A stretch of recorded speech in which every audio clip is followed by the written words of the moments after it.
I think we're ready to go ahead and get started. So this is Abby. She is from Anoka Ramsey Community College, and we're very glad she's able to make it here tonight. I'm so not used to a microphone. I'm usually loud enough, so I apologize if I wiggle because I'm used to moving a lot. But yeah, like she said, my name is Abby. I'm our Director of K-12 Partnerships. So I work with all of our PSEO students that come on campus for classes. And I also do, with our other schools that we do some college in the schools with, I kind of help coordinate that. And I will totally second that.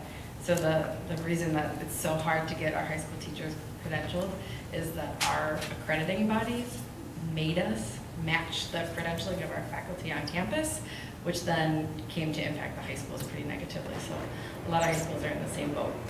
But for PSEO, I mean, I'll skip past some of this stuff because at some point before either of us, our presentations actually were merged, and so we tend to go through a lot of things. So I'll kind of touch on some of these. I like to say like PSEO can sometimes be wider and deeper than what the high school can oftentimes offer. Wider in that you get a wider variety of courses. So you could take like philosophy, sociology courses. We do glass blowing, different art courses that students have access to that some high schools just may not have the opportunity to offer.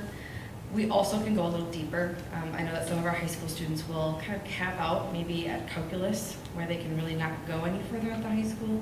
And so sometimes PSEO gives them the opportunity to go on, take other crazy courses like multivariate analysis calculus and linear algebra and other things that I couldn't tell you one bit of what was in those courses. It also does for students that are thinking they want to go like pre-med or know that they want to do engineering down the road. We can certainly make sure that the students are getting those foundational courses in chemistry, biology, math, so that when they transfer on, they've actually saved themselves some time. That's our worst case scenario. Actually, no. Our worst case scenario is students who don't talk to their counselors and don't know what they need to graduate.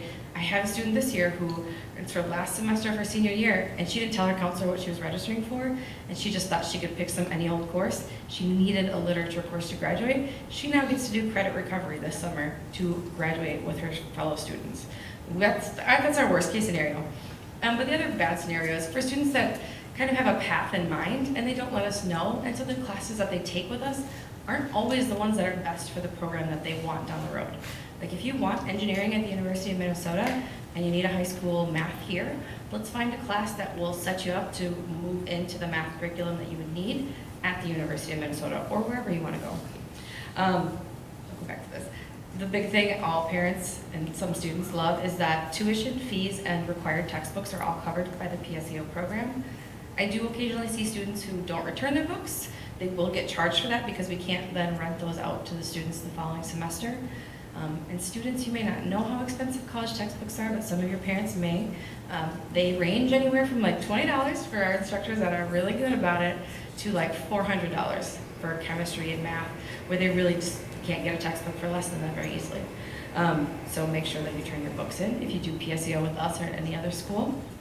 But for the most part, other than that, we really don't see students paying for things. It does say required textbooks, so occasionally there are like the book that's actually required and maybe like a workbook to go along with it that's just optional. In that case, the optional books are not covered. So sometimes students may feel that they want that side book to kind of go with them. We treat our PSEO students like any other student on campus. We have a huge PSEO population at Anoka Ramsey, so we are one of the biggest providers in the state. Between our two campuses, Cambridge and Coon Rapids, we have about like 1,200 PSEO students. Most of them are in the seniors, about a third probably are juniors, and then we have like 5 or 6 sophomores that take courses with us. Yeah, so students have access to pretty much everything on campus outside of financial aid, which students can certainly still ask questions of financial aid, but outside of that, our students are involved in our active student government, in any, they can't participate in athletics, that's the only thing they really can't do, but anything else that's happening on campus, our PSEO students are infused in that, and we really do encourage students to be as involved as they want to be. Obviously the big one, credits apply towards high school and college, that's why it oftentimes is called dual enrollment. And then you have the flexibility. You can do what you want as far as if you want to be full-time, part-time, as long as you're working that out with your high school to make sure you're getting enough of those credits to help you graduate, we don't care. As far as eligibility goes, so for juniors, she had mentioned earlier what the Minnesota state standards are, that students who are in the top third of their class or score at the 70th percent or higher on a nationally standardized test score. We have also implemented a GPA option, so if students have a 3.5 or higher cumulative GPA as going into their junior year, they can be eligible for PSEO. And when I say juniors and seniors up here, juniors is referring to students that are current sophomores and they're going to be participating for the first time as juniors. Seniors are those who are going to be participating for the first time as seniors. So seniors has a similar option. Seniors, it's a little bit easier. So the top half of class rank, 50th percent on a nationally standardized test score, and I'll give some examples of those. And then they can also use a GPA. So these are Anoka Ramsey's. Other schools will have different options. Like Anoka Tech, don't quote me on this, but I think that they will go closer to like a 2.5 because some of their classes may not require as much as some of our general education courses. If you're going into the technical courses, they're more open door than we are, unfortunately. Fortunately for them, but unfortunately for us. And then the 10th grade option, I'll be really honest with you, we have very few students that actually do this because those students have to take that class on campus with us. They can't be online. And for a 10th grade student to have to manage coming to the college for one class out of that day is really challenging. The other thing is it is not a general education credit, so students oftentimes think I can get a really head jump start on this.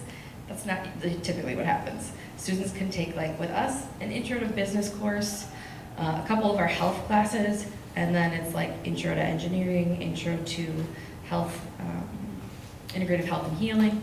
There are other just technical courses. So if you're looking at that 10th grade option, I think Anoka Tech actually might give you better options because they have a lot more to offer in that category. And then students do still need to re-qualify with us to participate as a junior or senior if they came in under that 10th grade option. So just examples of tests that students can use. I mean, the big ones are ACT. That's usually what students will choose to use if they're going to be going into their senior year. And then we just ask that tests are within the last 2 years, but we don't find students are using these that often.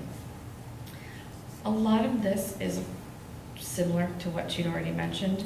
I really do encourage students, though, make sure you have a clear handle on what you need to graduate. Because when you come to Anoka Ramsey and you're like, I don't know, I need a math or something, we have absolutely no idea what level of math. Or you say you need a history, is that a world history or is that a US history? We have no idea. It's different in every school, they do them in different orders. So we need you guys to be kind of really knowledgeable about your own stuff. You kind of talked about classroom policies. One big thing I like to say is a big difference. At the high school, everyone who's here, from your counselors to your principals to your teachers, they feel really personally responsible to make sure that you are successful. When you transition over to the college, they want to help make you successful, but they are not going to be the ones that push you or motivate you. That has to come from you.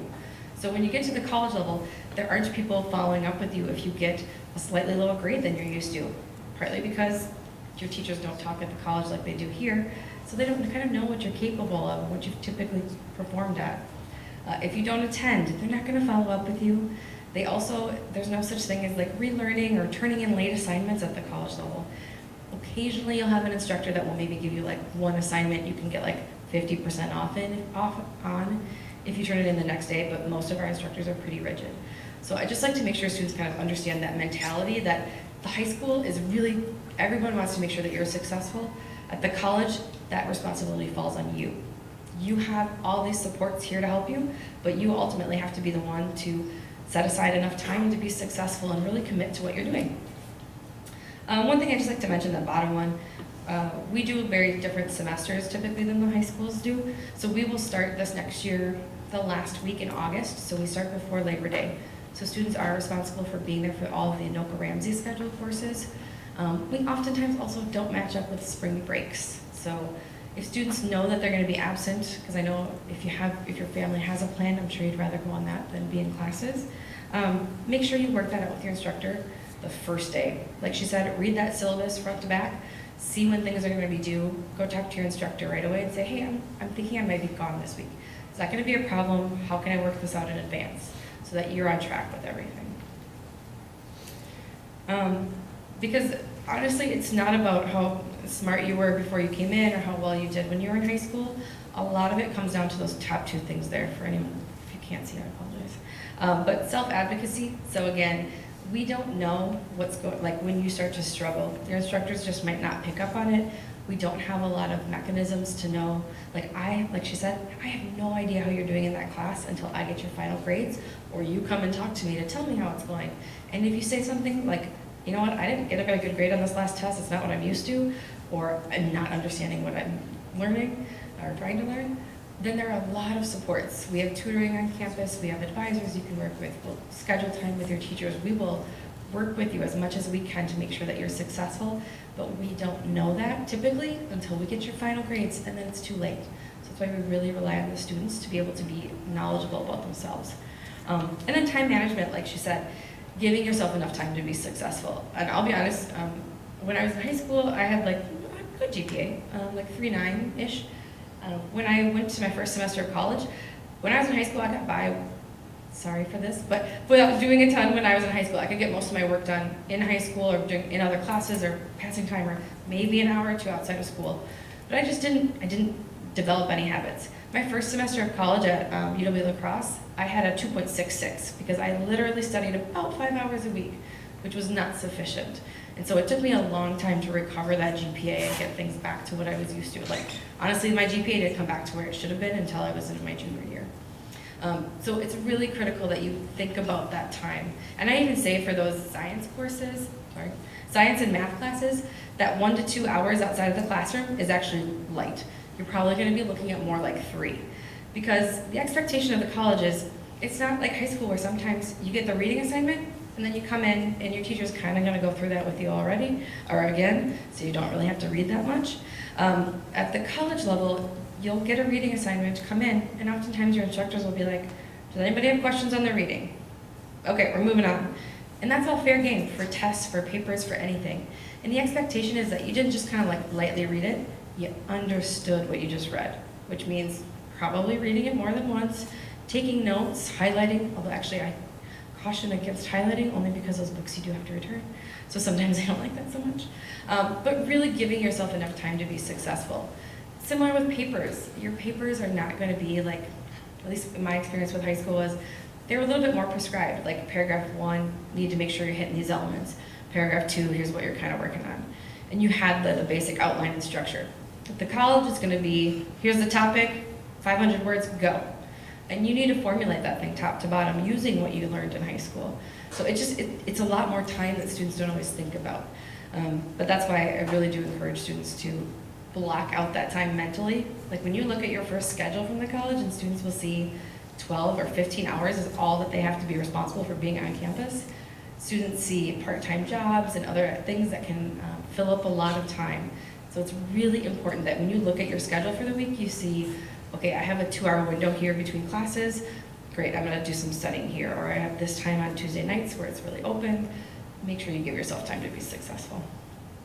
High school and homeschool transcript, or high school and college transcript, I really like to make sure students realize this is not test college. It is just early access to college. So all the great things, all of you can get done with your classes earlier, that kind of stuff is great. But you still do have to maintain certain standards like any other college student does. So you're just getting early access to all that. So we do have students every semester who go on to what's called an academic warning, which is just a warning or a heads up, and oftentimes, not oftentimes, but about 9% of our PSEO students will go on to what's called academic suspension. This means that they are suspended from taking courses with the college or any other college, because it does kind of spread once you get to that level, because they weren't performing well. They didn't earn at least a 2.0 GPA, and they didn't complete enough of their courses, meaning they maybe withdrew from too many or failed too many. So it does happen where students that are really academically strong at the high school struggle when they come to us. But honestly, if you come and talk to us anytime you need help and you give yourself enough time, I never see the students that tell me that they've done those 2 things.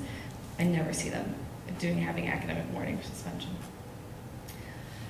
She already pretty much covered that, but yeah, once a student has an academic record with a college, that access to that record is the student's alone, regardless of age. So even a 16-year-old who's enrolled with courses, I can't tell the parent anything. And like she said, consent forms are there, and that gives me the ability to tell you, like, what classes are you registered for, do some advising, kind of chats with the parents. But I'll be honest, like she said, our professors still don't really use that tool very often. Barring like injury or illness, they generally aren't going to work through the parent to get anything done. And we really want to make sure that the students are very involved in this because, again, it's staying with them for the rest of their lives. So we want to make sure that they, first and foremost, know what's going on and that you are able to support them there. So we are happy to have parents come in with the students, but we really want the students to be driving that because it's going to stick with them forever. She already talked about most of this. But yeah, it's really just anything that's pre-college level, that if students don't test well when they test with an OPER-AMSI, could potentially place into developmental courses is not covered. Students cannot start into our nursing or our physical therapy assistant programs, but they can take all of the coursework that kind of leads into those classes, so it's usually not a big deal for students. And then any of the other fun ones that take you off campus. They're too expensive and they're not part of any degree, so the state does not want to pay for them. I'm going to breeze past that one. This is always a fun one. So there is this guy in the back too, which just kind of runs you through everything that we talk about tonight too. But on the back there's a little chart exactly like this that kind of gives students 8 different pathways or potential pathways to a bachelor's degree, kind of seeing if you're using the opportunities of PSEO or college in the schools that you have here while you're in high school, and that can actually save you money down the road. And obviously there's a lot of different configurations to this, but at least gives you a better idea of this is the sticker price. If you do decide to do PSEO, it can make things a little less expensive for you down the road. And again, this is sticker price, so this is not including room and board. This is purely tuition. And it's also not including financial aid, scholarships, grants, any other money that can help pay for college. This is purely the base price. A lot of times we get questions from students, or actually from parents, that want to know how are these credits going to transfer. And for the most part, especially within Minnesota and our border schools, we really don't have a problem. And unless you're going like Ivy League, generally we do not have a problem. With those schools, they kind of don't like to take much, so it's harder with that. But we do some options for students that are either pretty undecided, or at least they know they kind of want to go to a Minnesota school. So either the U of M system or any of the Minnesota State colleges or universities like Bemidji, Mankato, Moorhead, Southwest, Metropolitan, St. Cloud. I feel like I'm forgetting someone. And then we also do have some private colleges that do this arrangement. But what this transfer curriculum is, this Minnesota transfer, it's a set of general education credits that a student can complete with one of the 2-year institutions, and certainly can do it as PSEO. And that package then transfers to any of those state universities, the U of M, or some of those private schools, like Augsburg, Hamlin, and I can't think of the other ones off the top of my head. And would consider your general education done then when you got there, and then you would move into whatever your major was so that you could kind of focus on those credits. But we still do have good transfer relationships with private schools in the state, and even our border schools are pretty familiar with it. I really do encourage students, like, whether you follow this plan or follow something else, talk to your advisor here and talk to your high school counselor, because we can really just craft a plan that's going to funnel into wherever you want to go. Especially if you know what school or what major you want down the road, we can make it so that 90% of those PSEO courses that you're taking that are also helping to fulfill your high school requirements are going to move forward with you to your next step school. So then just basics on how to apply. I encourage students to, and this is true of any school that you're going to go to, don't plan for your high school like PSEO does not exist, because my understanding is that it's a lot easier to slide students out of classes once they have actually registered for them at the college than to have a student that's like, nope, see ya, I'm not coming back here next year, and then they actually do have to come back to the high school to schedule things and fit them in. At least that's been the case at other high schools. So keep your high school courses as long as you can, and then once you're actually registered here, bring that schedule back to your counselor, and then they can help you kind of either go to part-time or take out your courses or whatever you need to do here. I'm not going to hammer home the requirements. Deadlines, so these are OPER-AMSI specific, and these are also in there as well, but most of the other colleges have similar deadlines. So for those students looking at fall semester, we have a priority date. It's not a deadline of any sort. We don't actually cut anything off at that point, but we really want to encourage students to get things in by April 15th, simply because we'll start registering shortly after that. So it's good if you can get in early because, like she'd shown earlier, it's nice to do PSEO in the morning and then come back to your high school in the afternoon. When we have like 800 to 900 students on Coon Rapids doing that exact same thing, those classes can go kind of fast in the morning. So if students can get in on the first at least month of registration, they're usually in a pretty good spot to be able to get the courses they need for high school and have them fit pretty well.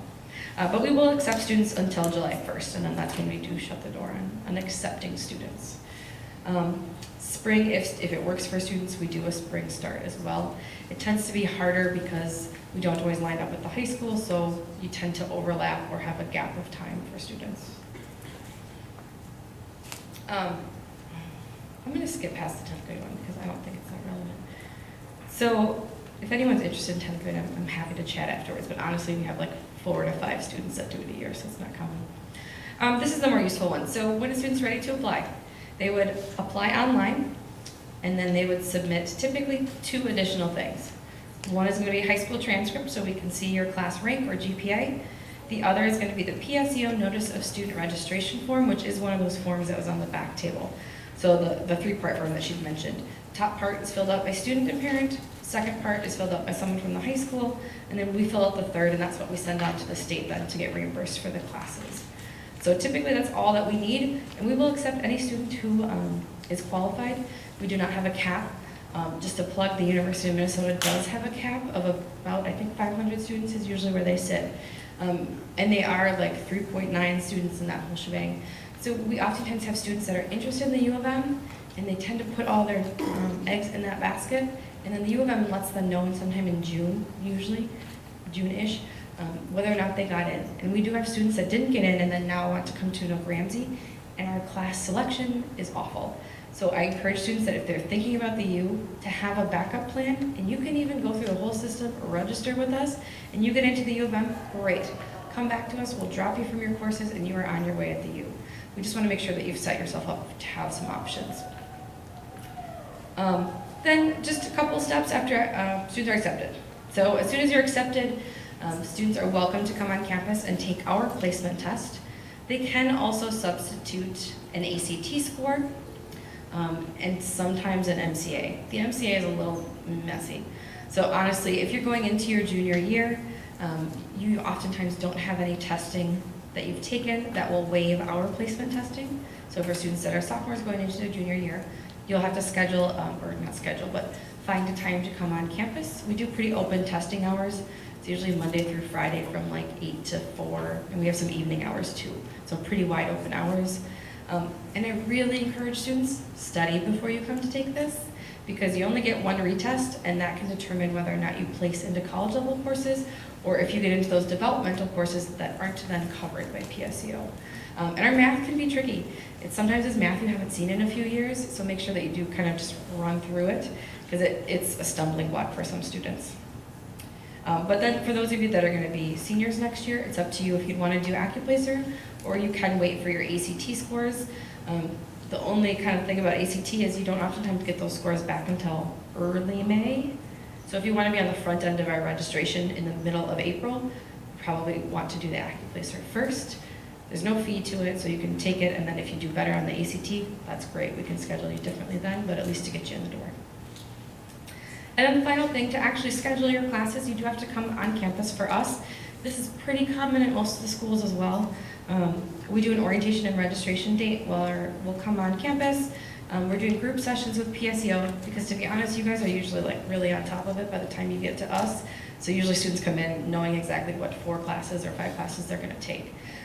So we do have students meet with their advisor for a little bit or a longer time if they need it, and then register for classes, get their student photo ID, and then they're pretty much set to go for classes that will start then in August. So like it says up there, we'll start offering those orientations in mid-April. So if possible, get in April and May, or May. That tends to be the best time for classes, and your counselor's still here to ask questions. If you wait until June, July, she is no longer here, and the classes are a little slimmer as far as what's available. That is most of what I like to go over. Does anybody have questions on the Anoka Ramsey stuff? Or I suspect we can open it up to anybody with questions for anything.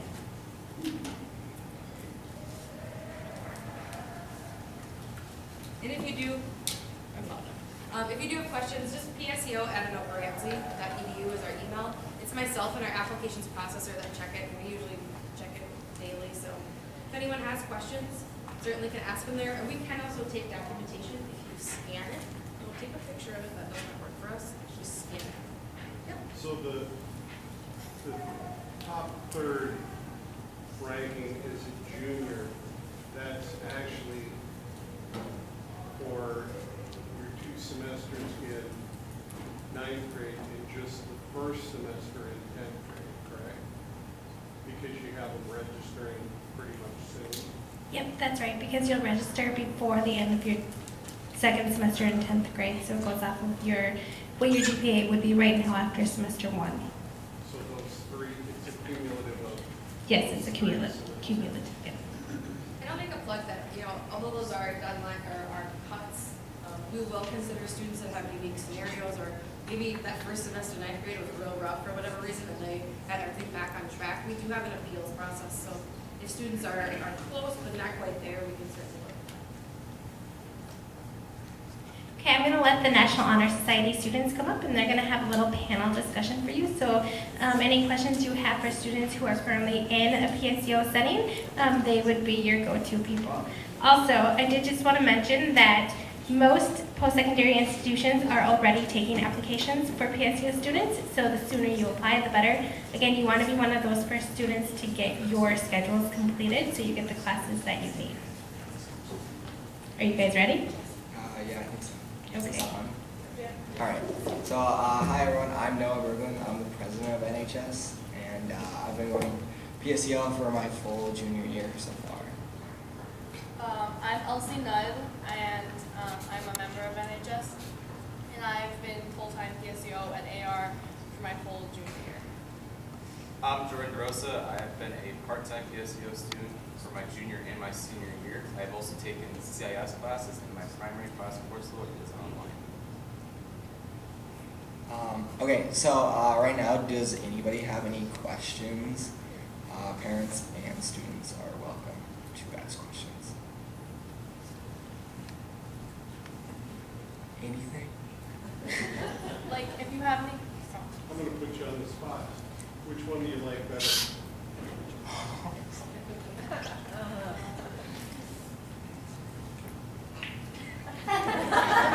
okay, Is this about his shirt?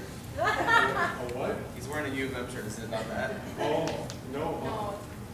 Okay, well, personally, I asked because my daughter's doing PSEO right now. I'm here for my son. And I know which she had more fun at one than the other.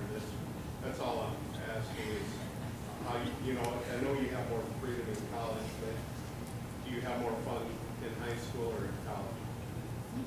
personally, I like Anoka Ramsey better, just because I have more freedom and it's more my responsibility to like get stuff done, and also it's like a little bit more challenging than high school courses were, but that's just my opinion. In my opinion, I kind of like the mix of both. As a part-time student, I'm actually here full days, so I'm here to be able to participate within our extracurricular events that we have here at school, and make sure that I participate in National Honor Society, student council, and other athletics here. Yeah, and I would probably say Anoka Ramsey is because there's more classes that like to choose from, so I can take really like different areas and try to figure out what I want to do.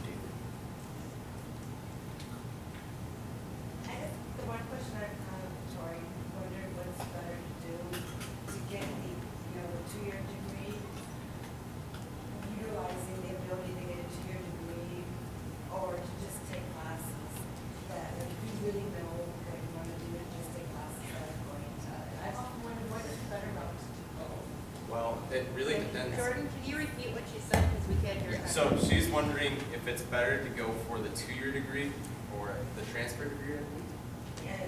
or just getting general credits. And it depends on what you want to do in life and what university you go to. I've heard from counselors at the U of M that they say that sometimes taking a 2-year degree won't help you towards getting your bachelor's, as what is required for a 2-year degree may not be required for a bachelor's degree. So it really varies on what you want to do. Preferably, I'm choosing to do all my general credits then switching over, but that's just me. And I guess I'm going for my generals, and I'll get the arts degree so that it's not in a specific area because I don't know what I want to do yet, but it will transfer. All right, Ms. Hanson. How was the transition from high school to college? Honestly, like me myself, my mom was always telling me, it's like, it's a lot different. My mom was telling me, some of the things she does. I know they covered it, but the best thing you can do is to read every syllabus from your class because it actually explains the whole course. And it's really nice because most of the professors give you a schedule in the syllabus, and that's really nice to like before class starts, you look over that. Okay, this is the homework I need to do after this class, and then you plan out the time that you need to do that. Because also, I found that in high school, in my high school classes, I could usually finish all my homework on time and everything, but I wouldn't have to set out a certain time to complete that coursework. But when I went to AR, I find myself having to set certain times to do my coursework and having to actually plan ahead of time when I was gonna complete everything. And another thing is for another transition, you have to get used to checking everything yourself. Because in the class time they might run out and not remind you that you have homework due, or some professors don't even tell you, they just have you read the syllabus. So I guess you just have to get a lot of independence and learn to get into just a rotation of checking it every day, sometime during the day. You mentioned that you're going for your AA basically. That's the path I put my daughter on, just figured to get that under her belt in case she doesn't go on. And you said that will all, that's what I got years ago at Ramsey, and then when I went on to the U of M, I didn't lose anything. But now I sat in her kickoff introductory and with the transfer credit units, and boy, it's confusing. And she's going to go that path, but we're kind of under the impression, based on what her counselor in Ramsey told us, that maybe 100%, she thinks she's going to go up to St. Paul. But we're kind of under the impression that they'll take it all, but it may not 100% count towards her. So what school might you go on to that you're sure they'll take it all? Well, I'm not 100% sure, but there's actually most every school there is counselors you can talk to. Yeah. And you can usually on their websites, I guess you can probably test this, but they have spots that have their emails on it. Yeah, and it really depends on if that student knows what they want to do and where they want to go. My preference would be, I don't care so much about the AA degree. In Ramsey, we want you to transfer successfully or graduate. It doesn't really make a difference for us. But if you know where you want to go or what you want to do, we can craft a plan that basically mimics what that student would have been doing their freshman and sophomore year at that school, so that it's a smoother transition. For students that don't know, but then they maybe change gears. I hate to use the engineering for you because I use it all the time, but you change gears and you go to the U, well, you have this whole stack of math and science courses that you didn't start yet. So you still have all that extra time to complete. So it really depends. If you're going for a philosophy degree, doing the AA degree, totally fine. If you're doing math, science, any of the STEM fields, those are the ones you have to be a little bit more careful with. But I think honestly the best bet is working with that advisor if you know exactly what school, because we'll just craft a plan, and it might not equal an AA degree or an AS degree, and that's fine. We'd rather get all the credits to move with them than to check all the boxes on the form. No, it makes sense. It's just, it's so hard. The kids are so young to know for sure what they're going to do. It can get confusing using these charts that you have with the transfer credit units, and it's good to stay in contact with the counselors because it gets confusing.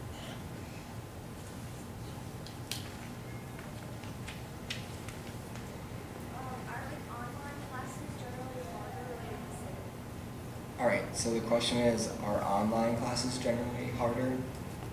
It really depends on the class. So for me, I'm currently taking 3 online courses, and it's all about the difficulty of the text and what a professor expects out of you as a student. The most difficult part is being able to manage time when it comes to these, because you can sometimes just dust it under the rug pretty much, and just not acknowledge it exists for a day, but that can set you back a week's worth of time if you don't do it right.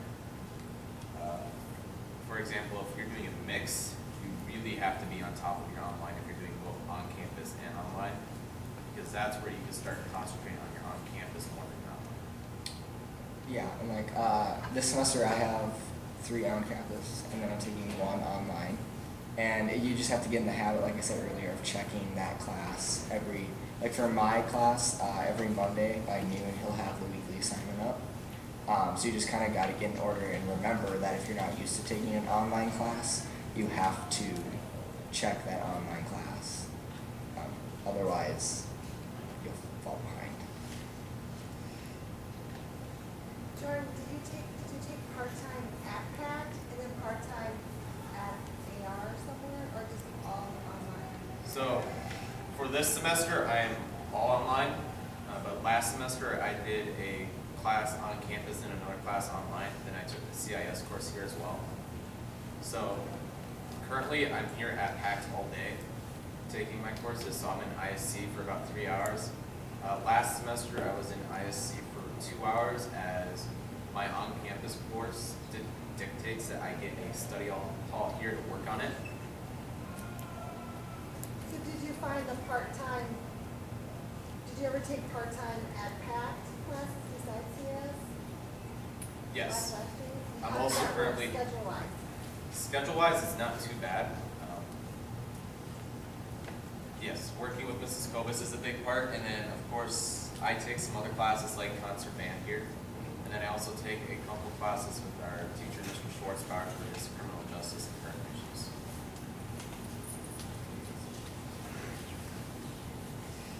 Are the online courses like video lectures? Could you describe what those classes are like?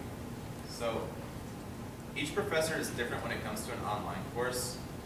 I'm going to use my environmental politics. What I get is a page lecture, about a 5-page lecture that's written out by my professor. And then he also gives us a reading assignment as well to do that. And then with online, you're required to participate in a weekly discussion that applies to your normal grade on top of homework. And in these discussions, professors expect you to put in thoughtful responses, not just I agree, I disagree, except for a few. And in another class I take, it has a mix of both, where it's videos and online text plus your normal textbook. And like in my class, my professor, so we have weekly discussions, and then we read from the book each week, so like it's a chapter a week. And then also he has scheduled, like we have to schedule 3 meetings with him so that he can kind of recap, and then also we can ask him any questions we need in person, because I know like some people are people persons, so it helps. But yeah, it's different really for every professor. You just kind of have to read their syllabus and get to know them through that. I should mention that a lot of online classes are also taught by professors who teach on-campus classes as well. So you'll more than likely be getting the same material that a student who's taking on campus will get when you're online. Would you suggest taking classes with like your friends or like having the same teachers as your friends? So the question was, would you suggest taking classes with your friends or having the same professors as your friends? I know myself, I took some classes with my friends, and I've also taken classes without them. Yes, it's fun to have your friends in class, and yes, it's fun that if you get stuck, you can like consult with them. It's just kind of self-control. If you can control yourself to still pay attention with your friends in the class, then yeah, it's fun, and then also you can have discussions. But if you can't control yourselves not to talk, and then you miss stuff, and then you fall behind. So I don't know. Because like in the classes that I've taken without any of my friends in, I've made other friends like in those classes, and I've made other friends that I've like studied with, and like they've like helped me out.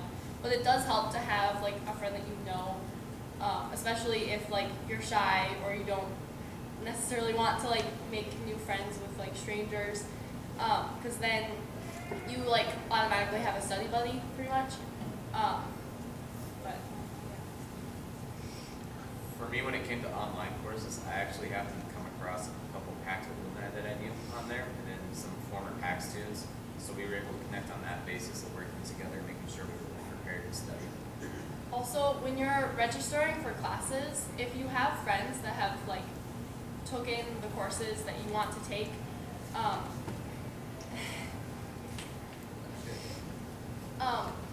it's helpful to like ask what professors they had or like tips on professors, because every professor is different, and like I don't know, a friend's point of view on the classes that they took and the professors that they had is really helpful.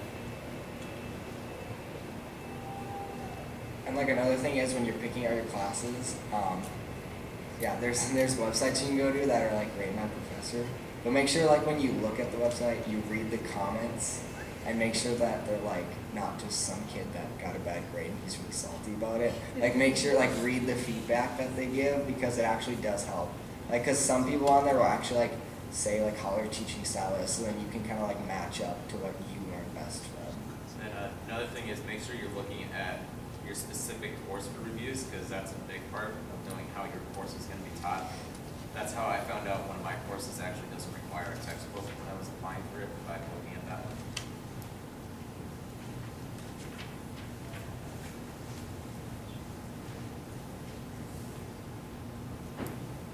Anybody else?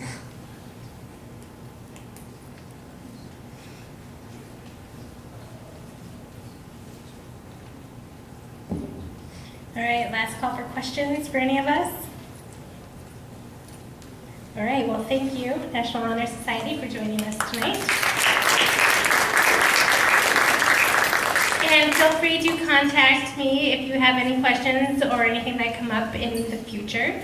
Otherwise, thank you for coming, and have a safe drive home.